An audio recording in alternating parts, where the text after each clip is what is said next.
difficile de dire exactement comment les choses se passent. Je ne sais pas, je vais vous donner quelques éléments. Le premier, c'est que je suis la 5e génération d'artistes dans une famille qui a travaillé dans la soirée lyonnaise et donc mon grand-père était dessinateur sur soierie, mon arrière-grand-père était peintre et dessinateur sur soierie, mon arrière-arrière-grand-mère était, comment dire, on pourrait appeler ça dentelière. Mais dentelière d'un bon niveau, puisque elle a une rue à son nom à Lyon, donc c'est un personnage artistique, si je puis dire.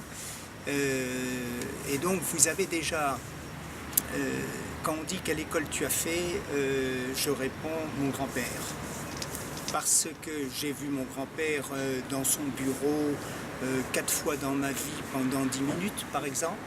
Je dis ça globalement.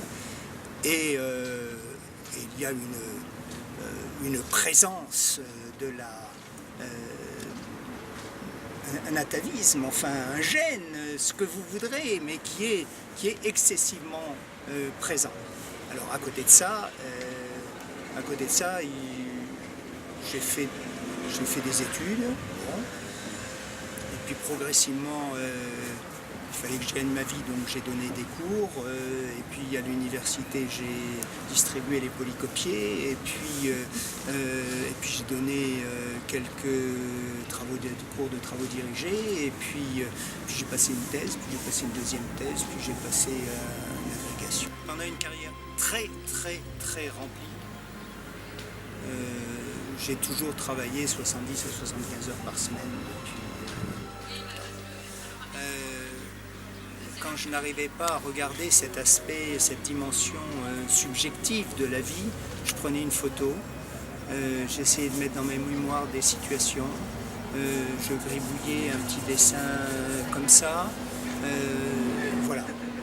Et j'ai commencé à peindre en 1980. C'est-à-dire quand même, on est en 2016, ça fait 36 ans, c'est bon. Mais c'est, on pourrait dire que c'est la peinture du dimanche. C'est-à-dire, c'est quand vous avez tout fini, et que vous n'avez pas le temps, vous dites, vous vous jetez sur la peinture et vous faites ce que vous pouvez, voilà.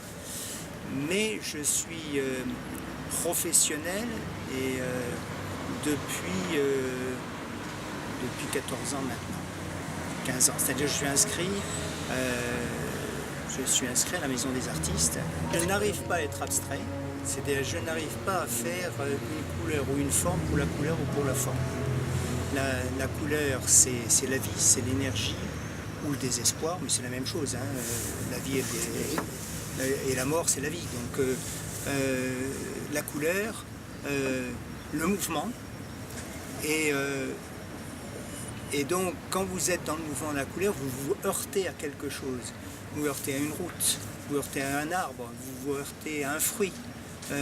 Voilà. Et alors, en plus, je suis très sensible à l'idée que nous passons notre vie, nous autres Français, à nous plaindre. Et en plus, nous avons raison. Je suis le premier à critiquer.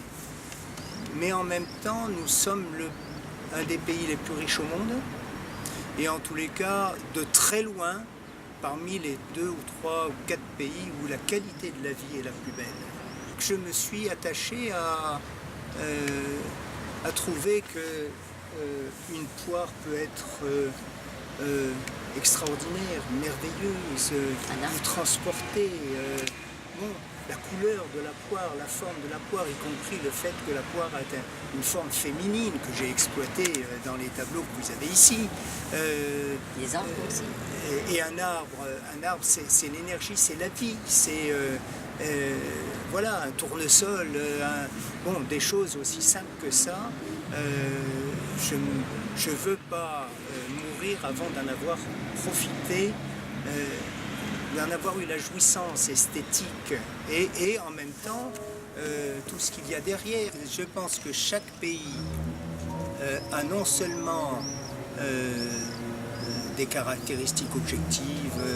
Quand vous allez en Chine, vous êtes en face d'1,4 milliard d'habitants. Et tout est déterminé par ce milliard d'habitants. C'est-à-dire les gens dans la rue, la manière de se tenir, l'entrée dans le métro, les achats de nourriture. S'il n'y avait pas 1,4 milliard d'habitants, ça serait totalement différent. Alors il y a ça, des choses un peu objectives, et puis il y a une culture, et puis il y a une lumière. Il y a une lumière. Et la lumière, vous dites le Japon, c'est plutôt pour moi la lumière de la Chine. Je suis allé au Japon, je suis allé en Chine, mais c'est la qualification, l'extraordinaire usage de l'encre de Chine, où vous mettez 12 gouttes d'eau et une goutte d'encre, vous voyez, cette extraordinaire lumière, elle est typiquement chinoise. Et vous êtes dans le nord de la France ou vous êtes dans le sud de la France et vous apercevez que la lumière est différente.